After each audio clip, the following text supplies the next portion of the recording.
It's noon here in Ventnor City, New Jersey, and 9 a.m. somewhere in Southern California. And this is CarEdge Live for Wednesday, May 14th, with your hosts, me, Ray, and, my sidekick for today, Space, Mario. How are you today? Hey Ray, doing very well. Thank you. Uh, Happy to I, be I here. am I am so glad you're here. There was supposed to be one more person I know. because it was supposed to be the three amigos today, and hopefully Igor gets here soon because he was going to be part of the show. But whether he makes it here or not, there are still some interesting things for us to discuss. And we'll wait to see if Igor makes it on the show before we discuss the soaring prices of pre-owned cars. And perhaps we can start with the what I would call the abject screwing of people, which would be the uh, the Consumer Finance Protection Bureau dropping their lawsuit against Toyota Finance. Hopefully, justice can find that article and we can pull it up. There was a settlement that the CFPB and Toyota had agreed to 2 years ago, and the settlement was in the form of a $12 million penalty to be paid by Toyota Finance and a $48 million restitution to be paid by Toyota Finance for allegedly bundling things into loan payments, forcing people to buy extras in their loans that they might not have wanted, and they were told that they had to. And it was a situation that affected, I think it was 118,000 borrowers over a 5 or 6 year period of time. Um, and as with all settlements like this, nobody ever admits any wrongdoing. They just admit, well, it's cheaper to pay 60 million bucks, but we didn't do anything wrong. And then suddenly, just a couple of days ago, the CFPB said, we're not going to enforce it. We're going to just scrap that settlement. When did you read the article, and what did you think when you read it? I just look at it from the other common person, that you see all this uncertainty and changes, from one moment it's, we're going against, these practices. And now all suddenly it's like, we're like setting this precedent in a way, that corporations will not be, ultimately held liable in a sense. And then you go back to the traditional, PR, that Toyota and all big corporations say that, oh, well, we're going to do the right thing, right? But that doesn't translate necessarily into changes, on the front line, when you go buy a car. So I think I'm more concerned about the precedent and these changes. You see one time, the whole idea is going one side, to change, and then the other is about the status quo, maintaining things as they are. It seems to me, and I know there will be comments that will come through where they say, oh, well, we don't need government regulation, or we don't need this, or we don't need that. And this to me is a perfect example of why we need watchdog organizations. I don't want to use the word most, so I will use the word many. Many corporations out there will push the limits as to what is the appropriate things to do. And in a lot of cases, they might cross over the line. They won't admit any wrongdoing. I mean, Toyota Finance wasn't admitting any wrongdoing here. They were just agreeing to $48 million worth of restitution and a $12 million penalty. But we didn't do anything wrong. But the fact that they had agreed to that type of settlement speaks, at least to me, to if there are no watchdogs, then corporations are just going to do whatever the hell they want, and consumer be damned. and it just, I mean, I get it. Things change with every administration, but at, at a certain point, some things have to almost be like forever. And Yeah. if history has taught us anything, corporations given the opportunity to accidentally do the wrong things will oftentimes choose to do the wrong things, and they need to be put in place and held accountable. This was a situation where that was happening, and now it's not. Yeah, agreed. Yeah, and we shouldn't need big agencies to push companies or set guardrails to do the right thing. I just see this every single day on community forum with people. They bring us deals to look at, and it's always the same thing. Always the Toyota Care or the add-ons in there that are really really difficult to deal with, and it just doesn't have to be that way. We just set some clear expectations, some clear rules. I think both sides could be happy. We don't have to. The government needs to be involved in every single business decision, but at the end, also we're dealing with so much misinformation, so much manipulation. And I'm not making it up. Like we see it every single day when people want to buy that Rav4, and it's that $1,400, that we have to fight, till the very end to just get those off, because we know once you say yes, it's going to be another, climb up a hill to get those off after you've taken the car, even though the small print is in there, Ray. Like I've had people like call me later and tell me, hey, can you look at my deal? And I'm like, there's $3,000 in warranty products and blah, blah, blah. And to take them off, it takes a month, sometimes 45 days of going back and forth with the finance manager, following up, writing letters, reading the fine print because you don't even get the contract. It's such a hassle, it just sours the whole experience for everyone. I don't think it's worth it. Yeah. And when there's situations where people don't realize that they've bought some products that they didn't necessarily want, and they financed them, the sad reality is that if and when they are canceled, it is not like the people get that money back. No. The payment stays the same. Exactly. The payoff just becomes less. So when it's time to make the 70th and 71st and 72nd payment on your 72-month loan, at that point, you might not have to actually write a check because the loan will have been paid off already. But you're going to keep making that inflated payment until that time. And for many people, they think, well, why can't I just get the money back? Well, because the bank fronted the money to the insurance companies for these, if it's an extended warranty or whatever it is. And so that money goes back to the bank to just lower the balance left on the loan. It is, and people don't understand that. And it varies by state even. Texas has their own rules. California has their own rules. You look at the back page of the contract, and it's like, I think 3 pages or 2 pages full of conditions, right, that you have to read through because no one knows when you're going to get that money or if you're going to get it, or if you filed too late and now it's going to be it's such a, so at the end, it's just, I think it's something that needs at least some clarity, some transparency, at least, You would think. And, I am not necessarily for government regulating everything, but it's just been proven over the course of history that given the opportunity to venture past what we might consider to be fair and legitimate, many businesses have broken past that barrier, and it becomes imperative that we find a way to constrain that type of behavior so that all of us don't end up getting taken advantage of.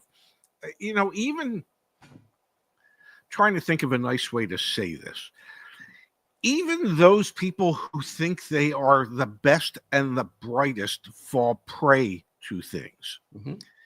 And what I'm referring to when I say that is, you look at the Bernie Madoff situation, where he stole billions of dollars from very wealthy and very smart and educated people because they fell for a scam.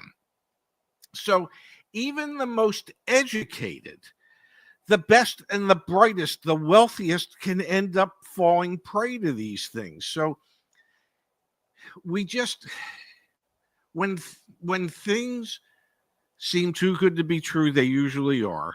And when businesses cross a certain line, somebody, some entity has to hold them accountable, at least in my humble opinion. Yeah. And in the meantime, it's education, and just having these resources available to help people, decipher, what they're getting into, and get that strength to say no. Sometimes it's just saying no, and you can avoid so much trouble. But it's easy to fall through. It's easy to, the talking points are really good. It makes sense when you're there, right? And they explain, Yes. how it it makes sense. I'm gonna be, have to worry about for the next 5 years. But it's about education in the end, and just empowering people to do what is right. And that's literally what we as an organization try to do every day.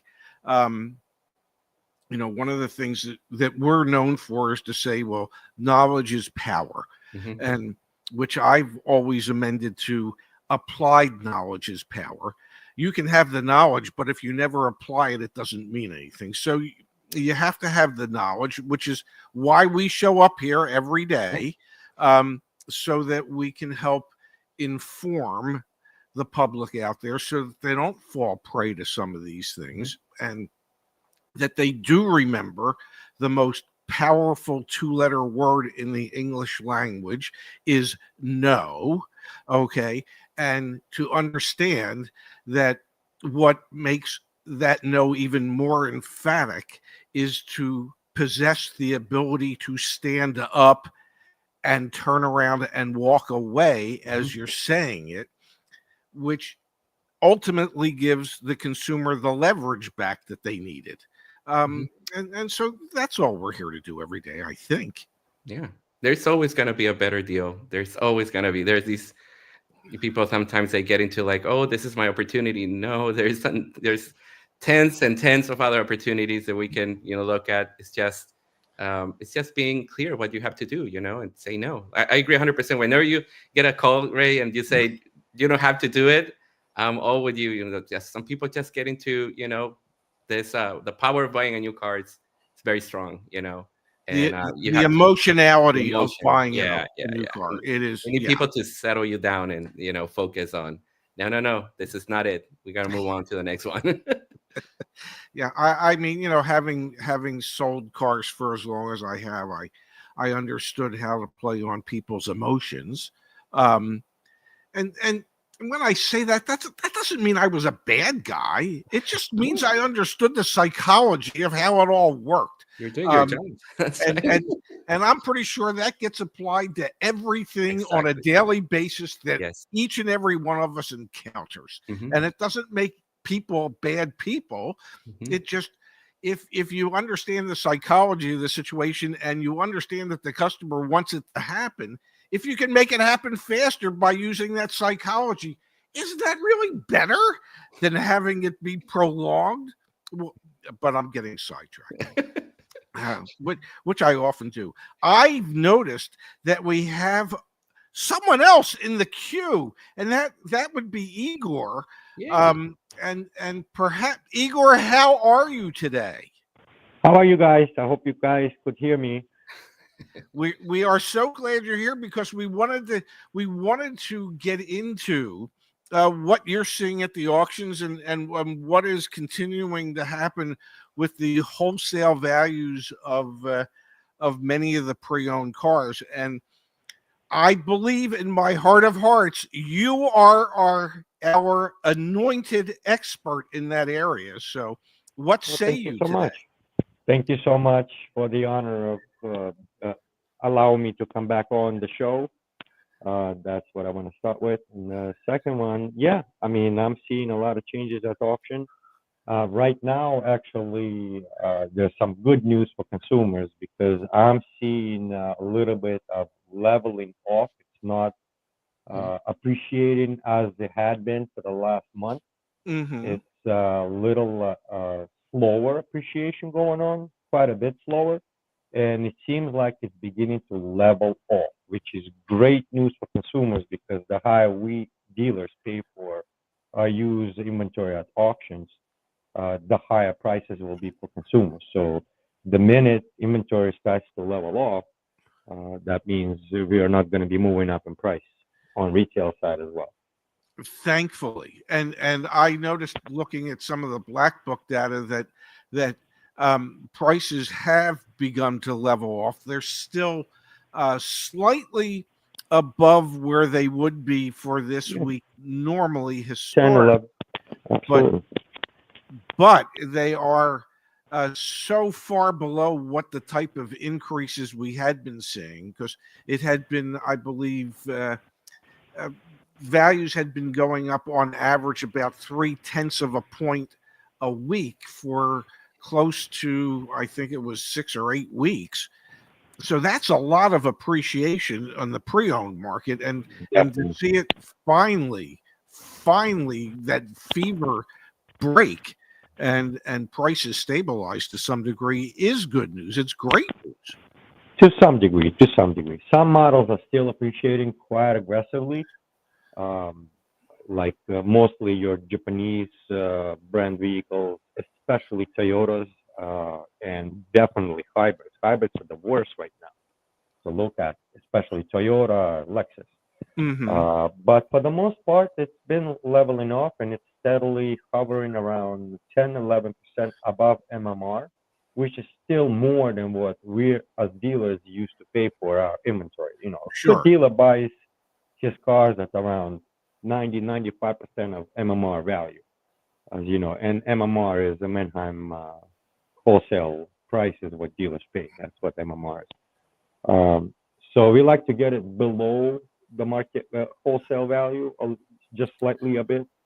But now we are paying close to 110%. So 10% over actual MMR, which Wow. is driving the prices high.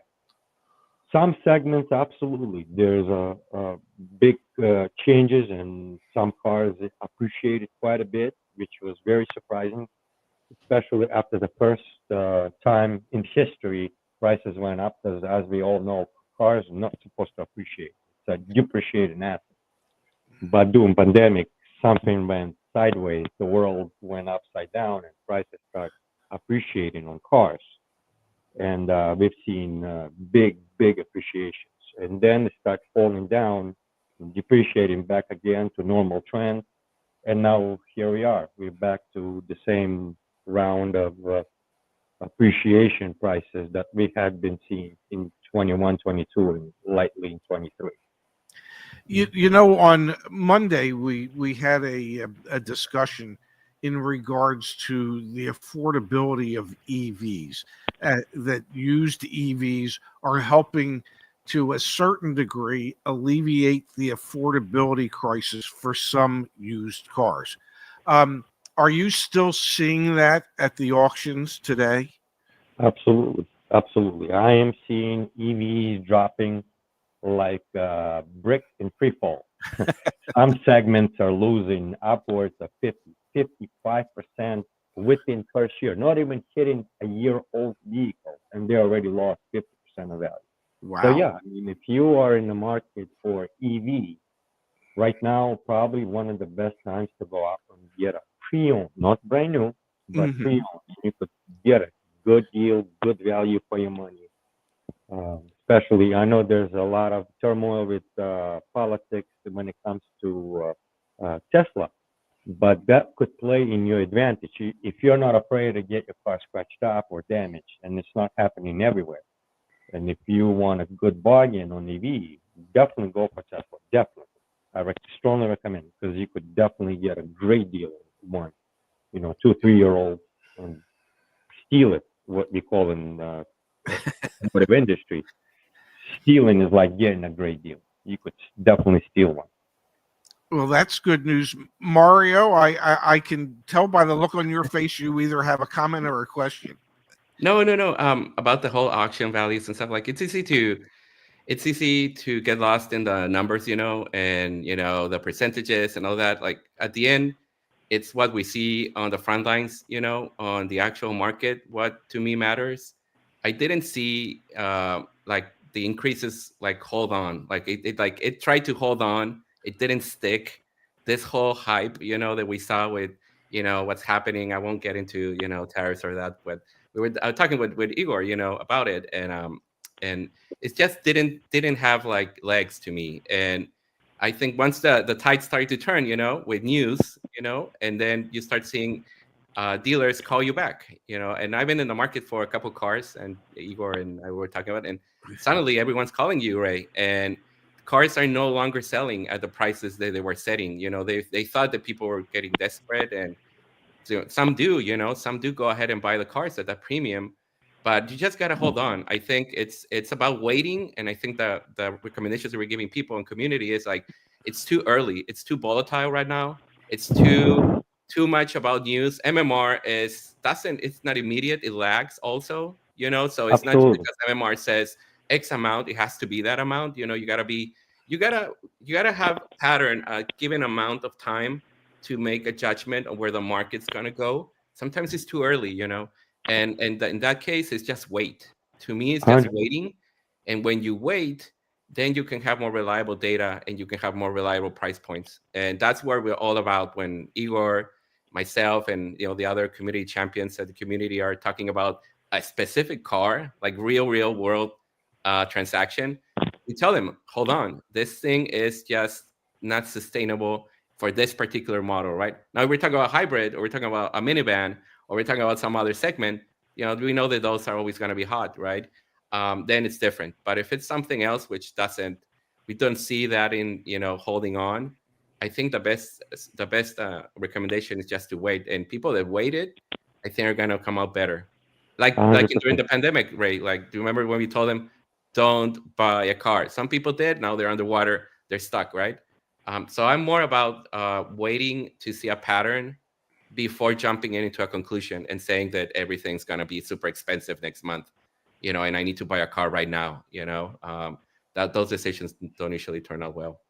And I'll add to you, Mario, if you don't mind, that used car market is also regional. It's not. It's True. like new cars. New cars are regional market. Same with used cars. If some dealers may have inventory, they may not vote well at their dealership. They may not be a popular car to sell in that particular neighborhood that this dealership is located. Mm-hmm. So, besides the fact what the auctions are doing and what MMRs are bringing, some dealers may get this car a lot cheaper and be able to sell for cheaper or take it on a trade, not just at the auction, Mm-hmm. and be able to offer to consumers for a little bit cheaper than even what this car is intended to do, just because of their local volatile market that they have. And this car may not even suit the type of cars that they usually sell on their lot, and they're just not in a position to dump it at the auction or wholesale it out. You know what I mean? So they end up keeping it, and now it's sitting around for a month or two or three, and now it's becoming a discomfort for a dealer to carry in their inventory, and they'll get rid of it. They'll sell it. Mm-hmm. Would Be patient. Igor, would that be one of the reasons why CarMax or Carvana oftentimes can bid way more than what a local dealer can bid for the car, because their thinking is, we know that's not necessarily a popular car right here in this market, but because we have outlets throughout the United States, we can pay more for it here because we know if we send it to the Phoenix market or the Vegas market, that it'll bring all the money in more. And is that one of the reasons why oftentimes local dealers can't compete with the offers that CarMax and Carvana have? Yes, absolutely. AutoNation, Carvana, CarMax, they're nationwide dealerships. They have locations almost in every state, in some states even several locations. And if the car is not performing well in one area and not getting walk-ins or phone ups on it, no interest, they'll ship the car. They'll also advertise it on national websites where someone from another state could be across the country could look at it and say, well, I want it at my local store. And the dealer will say, yeah, no problem. We'll bring it in. You know what I mean? So there's minimal risk for these dealers to bid higher, and they're willing to buy it out for a higher price bid on it because they know they have the market to sell. And if it doesn't sell in a specific location, they'll ship the car easily and they'll sell it. They'll get rid of it eventually, and they'll get all the money. They'll get all the money. Plus, some of these companies, CarMax, Carvana as well, AutoNation, they have their own auctions. So the worst case scenario, they'll dump it at their own auction, and they'll put a reserve on it as much as they want, and they'll run it for free because they're not outside dealer who bring in their inventory. It's their own auction. So they don't pay fees. They don't pay money to rerun the car constantly. To them, it costs absolutely nothing. They'll keep the car. They'll keep running until they'll get the right bid. They So overpay, there's but they minimum also, risk, and they'll bid all the money for the car to get it. Plus, to them, getting all the cars out of the market is creating a little bit of monopoly. More used cars they buy, more used quality cars, because there's a lot of cars out there that are junk. So they tend to lately step up more on more quality, recently new, like cars that under 2, 3 years old and newer. They'll step up even higher to bid on them just to eliminate their competition from getting their hands on this. And that's the strategy they're going at. Sometimes they get caught up in some financial turmoil because of the strategy. But for the most part, it works. It works for them. yeah.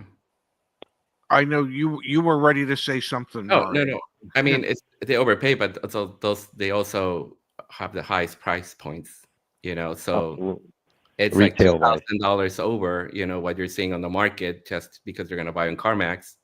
Then it kind of makes sense. So it's the whole system that they have, So yeah, we overpay, but we also have a customer base that are willing to pay a premium just to have it on our lot, even though they probably didn't do the usual reconditioning and the conditions probably not the best, but it's just their business model allows them to do that also.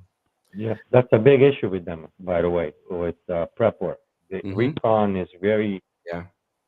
I don't want to bash these dealers because they're decent dealers. They do their job. They stick by laws and rules and regulations for the most part, and they create it so customers, even though they're more expensive, but what they do, their motto is to save you time and energy, so you don't have to negotiate and haggle. But because of that, they're pricing their cars up. But the downside of this for most people that don't understand what CarMax and Carvana is, that not for the most part, they not taking cars that are best quality, and they don't usually do a lot of recon to them. They don't spend a lot of money and time with the vehicle before it goes out on the lot. Plus, most of the offers they offer are online, and just like dealers, and I know maybe somebody will not like what I'm going to say, but it's absolute truth. A lot of consumers, they tend to lie on evaluation, and they write things that cars is perfect, never been hit, no scratches, no dings, no dents, tires are perfect, I got 2 keys.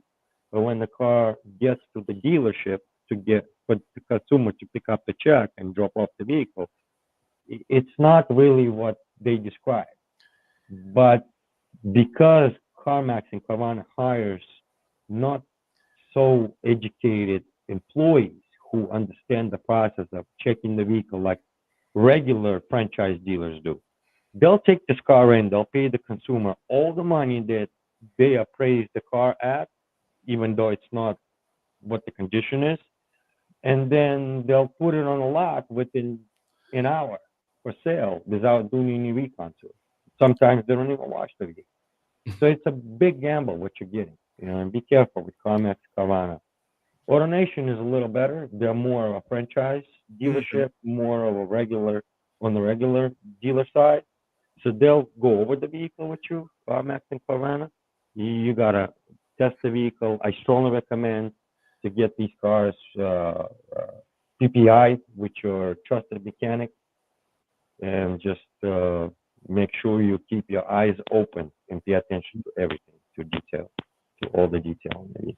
Yeah, I think if you were to look at the Better Business Bureau and complaints that have been filed against some of these auto groups, reconditioning is spotty at best at some of them. And so as a consumer, you need to understand that, and you need to be prepared for that. And obviously at CarMax, they have a return policy, and because they won't allow you to do a pre-purchase inspection. Their Unfortunately. theory is, well, you have 7 days or whatever it is to get it done, and to make sure that's the vehicle you want. And it's something similar at Carvana. But anybody who buys any pre-owned car, wherever, always should get a independent set of eyes to look at the vehicle, because if dealers have to pay way more than they wanted to in order to acquire the inventory, they are going to try to minimize the amount of money that they have to spend to recondition it. And so that's not necessarily in the consumer's best interest, which is why you need to get an independent third-party inspection done. Mm-hmm. Yeah. 100%. 100%. Even on the CPO vehicle. Even on A lot CPO, of yeah. people assume that CPO cars are perfect, and I don't need to do anything to them. It's ready to go. It's because it's a CPO. Not true. A lot of dealers, they get incentivized by manufacturers for selling CPO vehicles. They get money for selling CPOs and bonuses. So we'll slap a CPO on any car that barely qualifies for it. If it's almost a qualifier, it doesn't have to be perfect. We'll slap a CPO and sell it as a CPO. You know what I mean? Only good dealers will go through the vehicle and go through the process and do all the checks and balances. But there's a lot of dealers who don't care.